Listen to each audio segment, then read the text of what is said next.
Ang kwentong ito ay hango sa totoong buhay. Karanasan ito ni Imboy. Taong 1964, Pasabuena, Samar.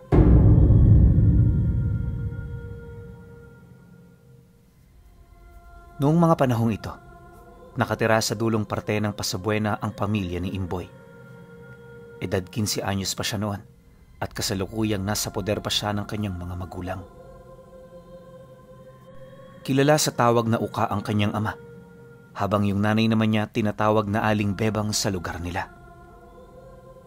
Ayon kay Imboy, maliit pa noon ang baryong kinagisnan niya. Kaya yung pamumuhay doon, payak at talaga namang mahirap.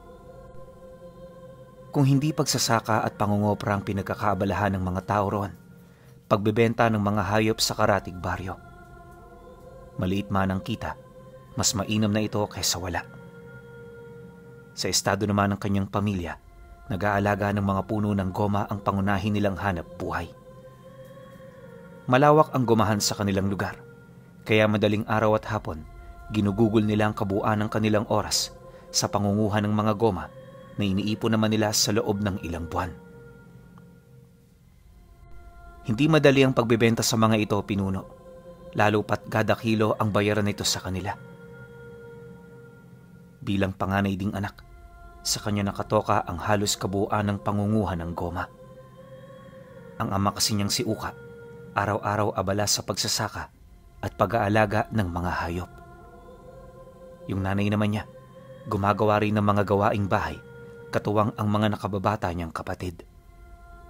Bale, ang kasama lang din niya noon sa gumahan ay yung sumunod sa kanyang lalaki na si Pio.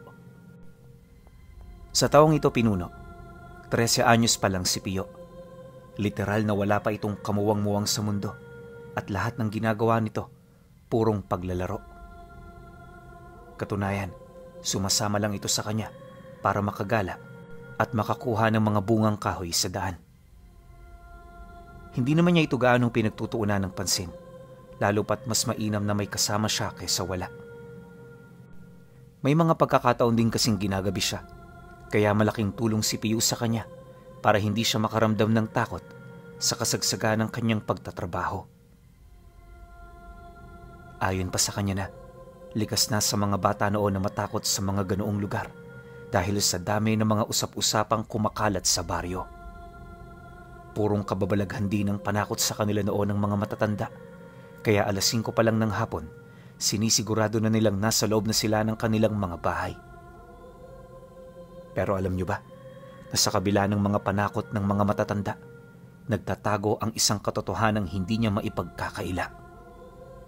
Si Imboy na rin kasi mismong nakadiskubre ukol sa sikreto ng kanyang ina. Nagsimula ito noong 14 anyos pa lang siya, nang dapuan siya ng isang malubhang karamdaman. Inunahan ito ng simpleng lagnat at hindi naglaon nang itim na ng husto ang kanyang muka, kamay at paa. Ilang araw din siya noong nakaratay sa higaan at base sa mga albularyong tumingin sa kanya, bilang na ang mga araw ng buhay niya. Nang marinig naman ng nanay niya ang tungkol dito, nagpasya itong patigilin na ang pagbisita nila sa bahay ng mga albularyo. Sa totoo lang, pinuno, wala naman talagang kakaiba sa nanay niya. May mga ginagawa itong hindi niya maintindihan kapag hapon, pero hanggang dun lang naman yun. Hindi rin sumagi sa kanyang pag-isipan nito ng kung ano-ano, kahit ilang beses na itong tumangging sumama kapag pumupunta sila sa bahay ng mga albularyo. Subalit, kahit anong pigil niyang wag itong pag-isipan ng masama, ang tadhana na rin mismong gumagawa ng paraan para malaman niya ang katotohanan. Sa pagsapit ng pang-5 araw niyang nasa ganoong kalagayan, napansin niyang parang pinababayaan na siya ng kanyang mga magulang. Yung nanay niya kasi, iniutos sa tatay niya na wag na siya nitong lagyan ng kung ano-anong panlunas. Dagdag pa nito na, nakadepende na lamang sa lakas niya kung magtatagal pa ba siya o hindi na. Pagkalahad naman ito ng ganoong bagay, dito na ito nagdesisyong ikulong siya sa isang silid na walang bintana. Ang naging rason nito, baka mahawa pa ang kanyang mga kapatid. Kahit mahirap at masakit, tinanggap ito ni Imboy. Maging siya man kasi, hindi na umaasang masisilayan pa niya ang susunod na bukas. Ngunit, pagpatak ng gabi noong mismong araw, habang nasa kasagsagan siya ng tulog, nakarinig siya ng bulong na agad na gumising sa diwa niya. Pagmulat ng kanyang mga mata, una niyang nakita yung mukha ng nanay niya na nakatingin sa kanya habang gumagapang sa dingding ng kwarto niya.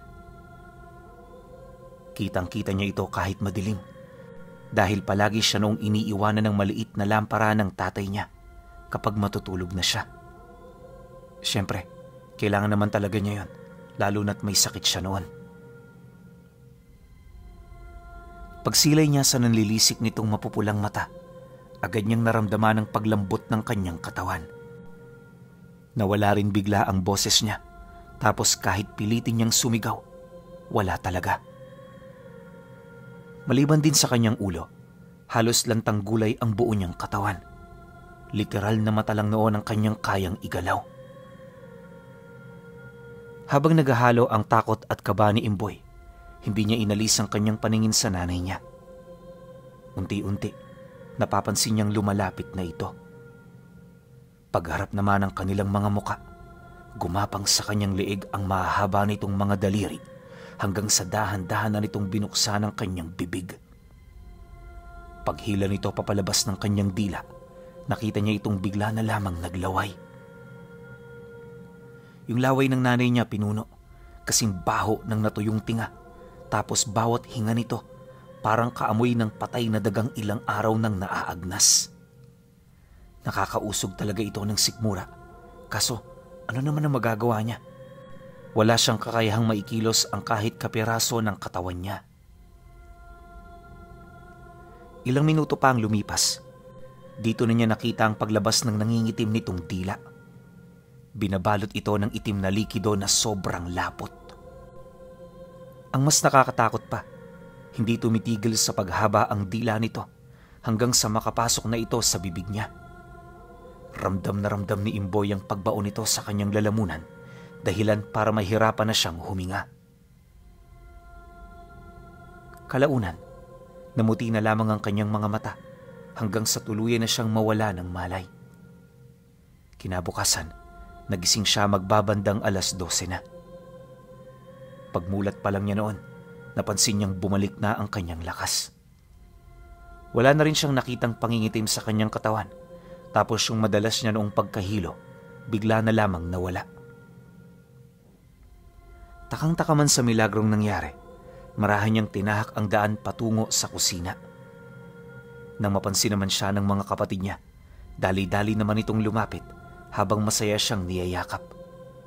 Si Imboy naman noon, nanatili pa rin walang imik, animoy hindi niya pa rin nauunawaan ang mga nangyayari.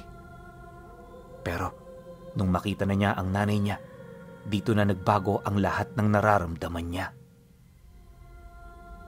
Sa isang iglap, bumalik ang lahat ng kanyang alaala noong nagdaang gabi. Dahil dito, agad namang bumalik ang matinding takot sa kanyang katauhan. Pagsilay naman niyang papalapit ito, napalupasay na lamang siya sa sahig habang nakatingin dito. Ultimo paghinga, limitado na rin niyang ginagawa sa takot na baka ikagalit yon ng nanay niya.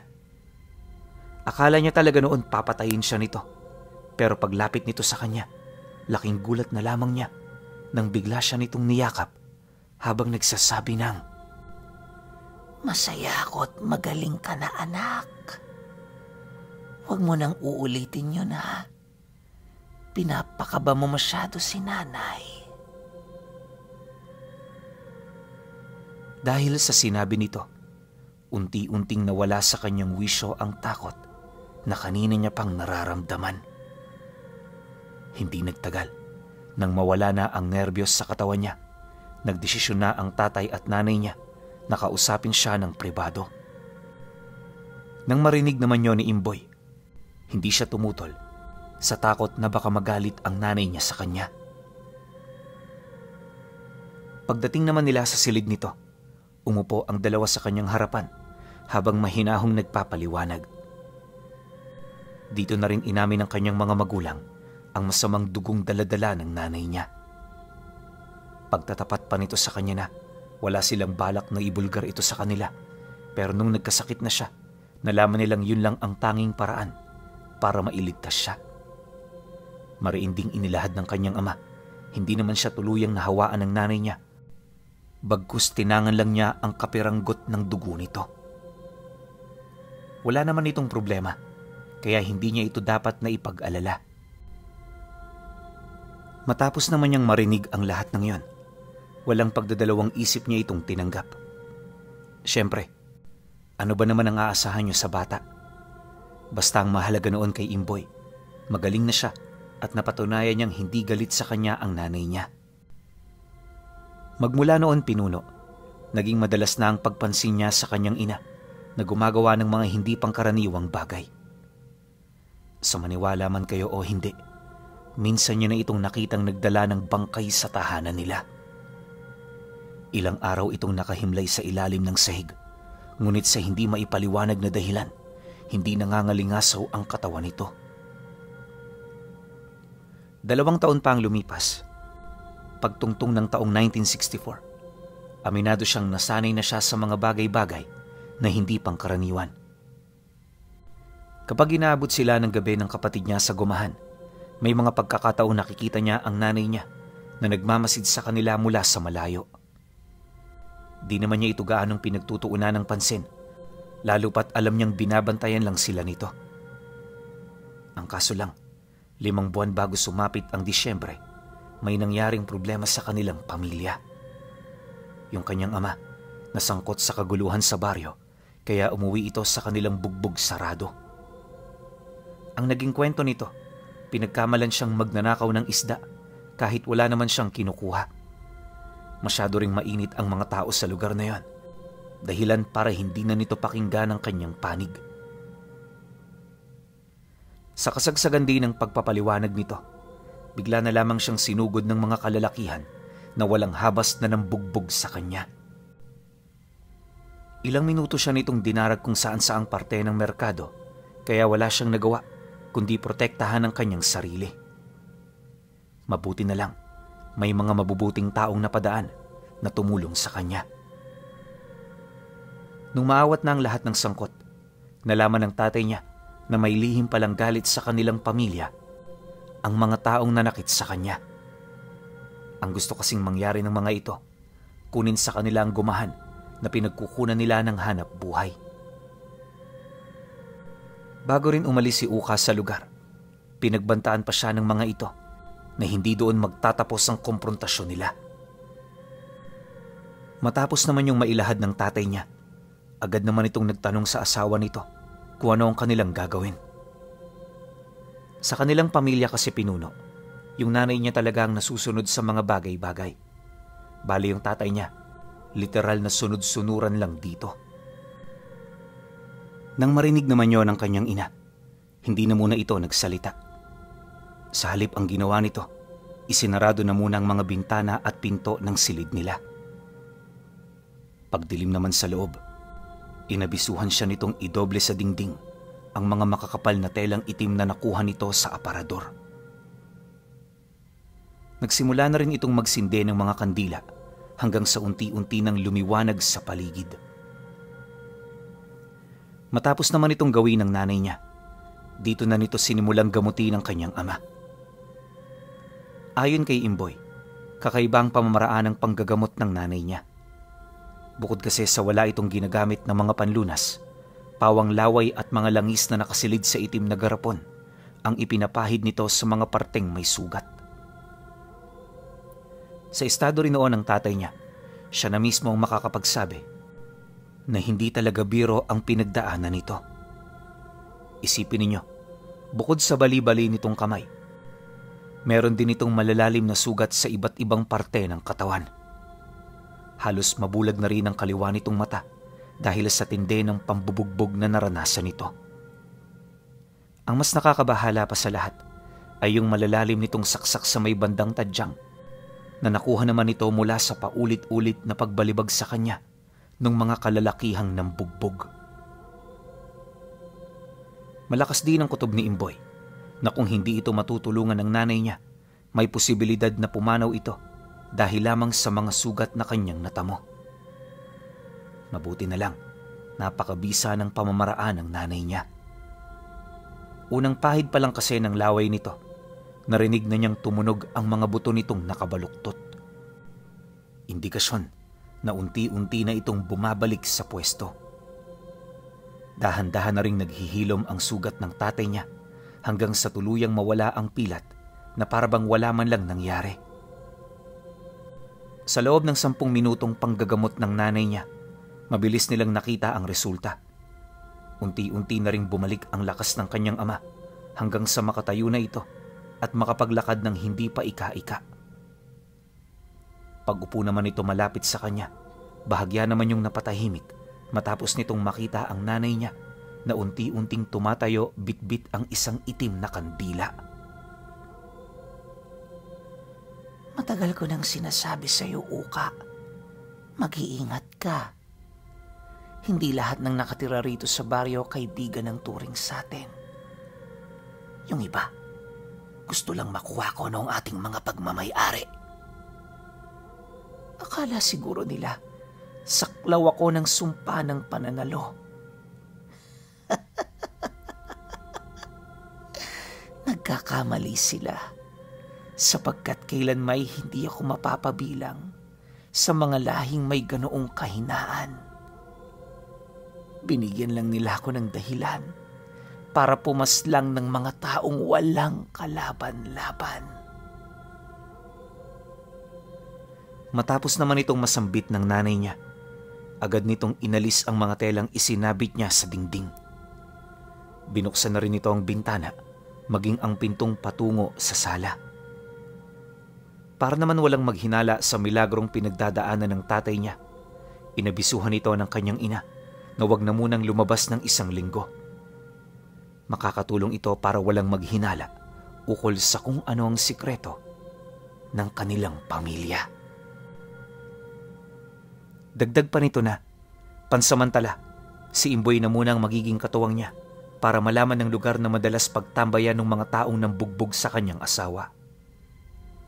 Malakas kasi ang kutob nito na may mangilan-ngilan na sa mga taong yon ang piniling lumikas na muna para makaiwas.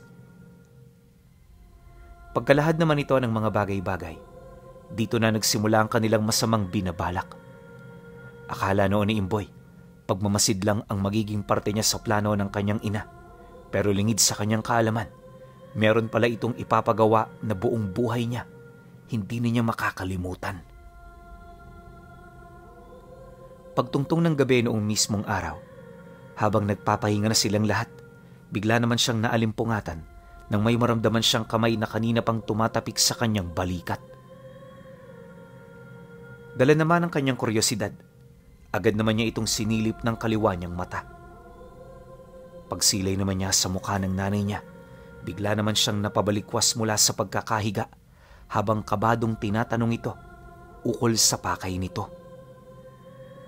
Pagkarinig naman ito sa kanyang sinabi, sinenyesan lang siya nitong tumahimik at sumunod.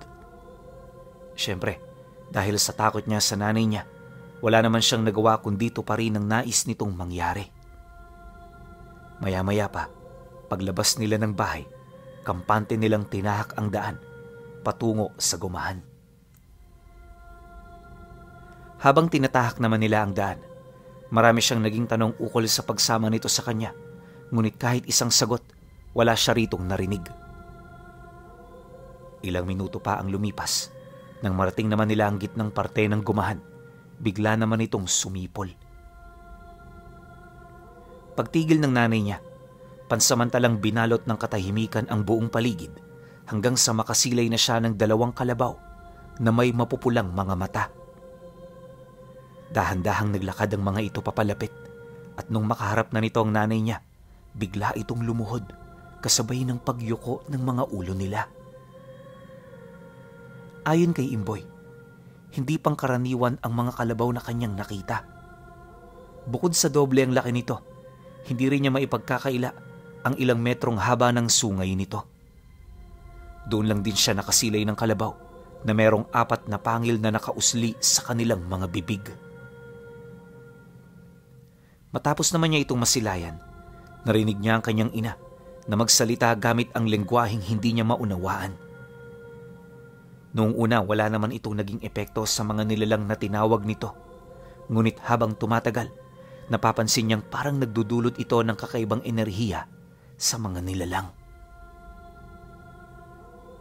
Hindi naglaon nang makuha na ng mga ito ang basbas ng nanay niya. Dali-dali naman itong tumakbo patungo sa madilim na bahagi ng gumahan. Pagkawala ng mga ito, agad naman silang naglakad pabalik ng bahay. Dumaan ang ilang araw, nanatili namang tahimik ang kanilang lugar. Wala na rin sila noong nabalitaan sa mga taong nanakit sa tatay niya na parabang nakalimutan na ng mga ito ang mga karumal-dumal nilang ginawa. Kung susumahin, pabor naman yun sa kanyang ina dahil walang araw na hindi umusad ang mga plano nila. Pagpatak ng 5 araw, kasama ang 2 kalabaw, nagsimula nang umikot si Imboy sa baryo, bit-bit ang garapon na naglalaman ng mga abo. Utos ng kanyang ina, ikalat ito malapit sa pamamahay ng mga taong kinagagalitan nila upang mas madali nila itong mapasok. Siyempre bilang bata, kahit wala siyang ideya kung ano magiging epekto ng mga abong hawak niya, pilit niya itong ikinalat sa mga lugar. Wala naman noong nakapansin sa kanyang ginawa dahil hindi naman siya gaanong pinagtuunan ng pansin ng mga taong nadaanan niya sa baryo. Subalit lingid sa kaalaman ng mga ito na naisakatuparan na pala ni Imboy ang 2 hakbang ng plano ng kanyang ina. Pagsapit naman ng gabi matapos niyang mailatag ang dala niyang abo sa baryo, napansin niya itong parang naghahanda. Bukod kasi sa maaga itong maghapunan, nakita rin niya yung may mga pinupunasang latigo na hindi naman ito malimit ginagawa. Dala naman ang kanyang kuryosidad, dali-dali naman siya roong lumapit para makipag-usap. Nay, para saan ho ang mga yan? Bakit parang nagmamadali kayo? Nang marinig naman ito ng kanyang ina, bigla naman yung napangisi sa kanya habang masayang sumasagot ng, Huwag ka nang magtanong, anak. Maya-maya niyan, malalaman mo rin ang kasagutan sa iyong mga tanong. May isa lang sana akong pabor na hihilingin sa iyo. Pwede bang mamayang gabi, samahan mo ang mga kalabaw ko sa gumahan? Hintayin mo ko roon. Pangako pupunta ko. Kung medyo natatakot ka, pwede mo namang isama ang tatay mo. Mas pabor yun sa'yo, hindi ba? Nang mailahad naman ito ang mga bagay na kinakailangan niyang malaman, nagpatuloy ito sa paglilinis ng latigo. Dahil sa naramdaman noon ni Imboy ang pagkaabala ng nanay niya, minabuti niyang wag na muna itong pagtuunan ng pansin. Sa halip ang ginawa niya, tumambay siya sa labas ng bahay kasama ang tatay niya. Pinag-usapan nila ang mga mangyayari sa pagsapit ng gabi, gawa ng maging sila man, hindi na makapaghintay. Maraming agam-agam ang umiikot sa kanilang dalawa, ngunit lahat ito pawang ideya pa lamang. Pagsapit naman ang oras na kanilang hinihintay, magkasama silang tumungo sa gitnang bahagi ng gumahan. Sa lugar kung saan niya unang nakita ang mga kalabaw, nadatnan nila ito roong nakahiga na naghihintay sa kanilang pagdating. Pagsilay naman ito sa kanila, nagpatuloy lang ito sa kanilang ginagawa na animoy mga amo nila ang kanilang nakita. Ilang minuto pa ang lumipas, tumabi na rin sila sa mga ito. Matyaga sila roong naghintay hanggang sa sumapit na ang 9:00 ng gabi.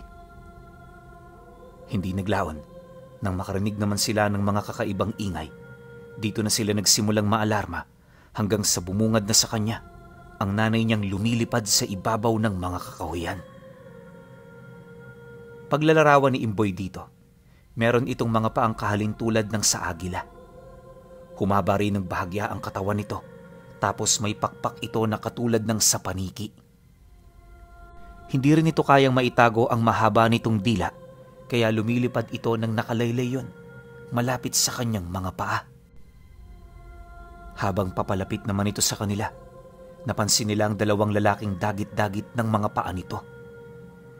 Panay ang pagpupumiglas ng mga biktima, ngunit kahit anong gawin nila, hindi nila kayang tumakas sa matatalas nitong mga kukong nakabaon sa kanilang mga laman. Paglapag naman ng nanay niya, isinabit niya ang dalawang lalaki sa sungay ng mga alaga niyang kalabaw. Matapos nun, dito na nito hinugot ang daladala nitong latigo na punong-puno ng mga tinik. Yung isang hawak nito, ibinigay sa kanyang ama habang nagsasabi ng, Bahala ka na kung papaano mo papatayin ang isang yan. Basta Uka, huwag kang titigil hanggat hindi nagkakaroon ng kakontentuhan ng iyong puso. Marami pang paparating. At pangako, hindi ako titigil nang hindi napaparusahan ang mga taong sangkot sa pananakit sa'yo. Pagkalahad naman ito ng nanay niya, dito na nito walang habas na nilatigo yung lalaking nakasabit. Sa bawat pagtama ng latigo, nagdudulot ito ng matinding sakit dahil sa pagbao ng mga tinik nito. Panay na rin ang pagpupumiglas noon ng mga biktima, subalit kahit anong gawin nila, hindi sila makaalis mula sa pagkakasabit sa mga sungay. Sa loob ng halos kalahating oras na paghataw sa kanila ng mag-asawa, dito na nila unti-unting nararamdaman ng matinding panghihina. Kalaunan, dahil sa dami ng dugong nawala, tuluyan na ring pumanaw ang mga ito. Nang mapansin naman ng kanyang ina na patay na ang dalawa, agad naman itong lumipad papalayo at pagkaraan lamang ng ilang minuto, muli itong bumalik. Dagit-dagit ang dalawang lalaking pamilyar sa kanya ang mga muka. Kagaya ng una, pinaslang din ito ng kanyang mga magulang sa pamamagitan ng paghataw ng latigo. Sa loob din ng isang gabi, umabot sa 8 katao ang kanilang napatay. Ang mga labi naman itong naiwan, harapan itong pinakain sa mga alaga nitong kalabaw. Ayon kay Imboy Pinuno, na habang pinagmamasdan niya ang ganoong mga kaganapan, halos hindi siya makapaniwala sa kanyang mga nakikita. Pakiramdam nga niya, isa lang itong masamang panaginip na kinakailangan niyang ibaon sa limot. Ngunit kahit anong gawin niya, habang buhay na itong tatatak sa kanyang memorya. Lumipas ang gabing yan, wala silang ibang ginawa nung umaga kundi ang magpahinga. Habang ginagawa nila ito, hindi naman magkamayaw ang mga tao sa baryo dahil sa pagkawala ng iilan sa kanilang mga kakilala. Ilang oras pa ang lumipas, nagpatuloy ang paghahanap ng mga ito hanggang sa may mapadpad na sa kanilang lugar na pawang mga kadugo ng biktima. Nang masipat naman yun ng tatay niya, agad naman yung tumayo para sana umiwas. Ang kaso lang, nung akmang papasok na ito sa loob ng bahay nila, bigla naman itong sinugod ng mga kalalakihang kanina pang naghahanap. Kahit wala yung permiso na pumasok, nagpumilit itong buksan ang pintuan ng bakuran hanggang sa tuluyan na nila itong masira. Nang mapansin naman ng nanay niya ang kaguluhan, agad naman itong lumabas ng bahay. Para naman walang maghinala sa kanila, kalmado lang itong nakipag-usap sa kanilang mga bisita hanggang sa napuno na ito sa mga murang naririnig niya. Walang sabi-sabi, agad naman itong tinigal po ang lalaking kausap niya habang galit na pinangangaralan ng iba pa. Mga wala kayong respeto. Yan ba ang kinalakihan ninyo?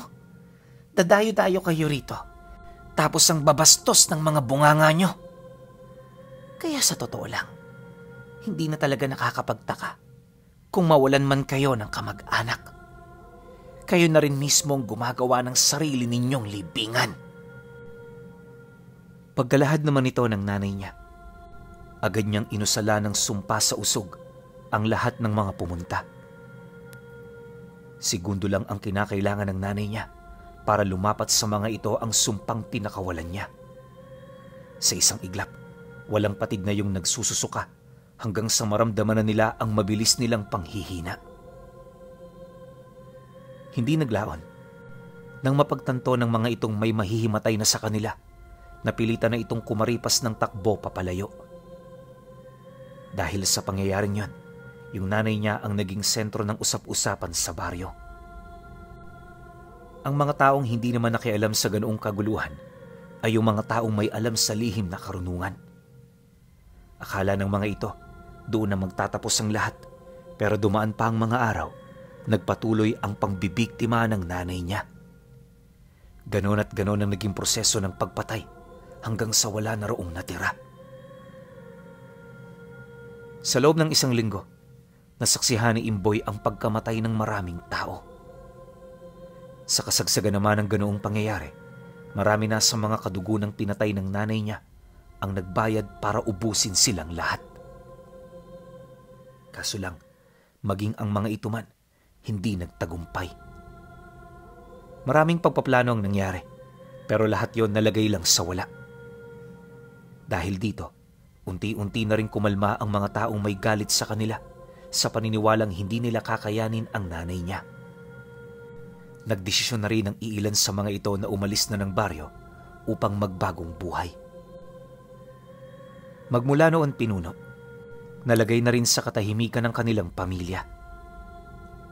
Ilang taon pa ang lumipas, nagpatuloy ang kanilang negosyo sa gumahan nang walang kahit ni isang kaaway. Ngayong pangkasalukuyan, doon pa rin nakatira ang iilan sa mga anak ni Imboy na pawang mga apo ng mamamaslang na si Aling Bebang.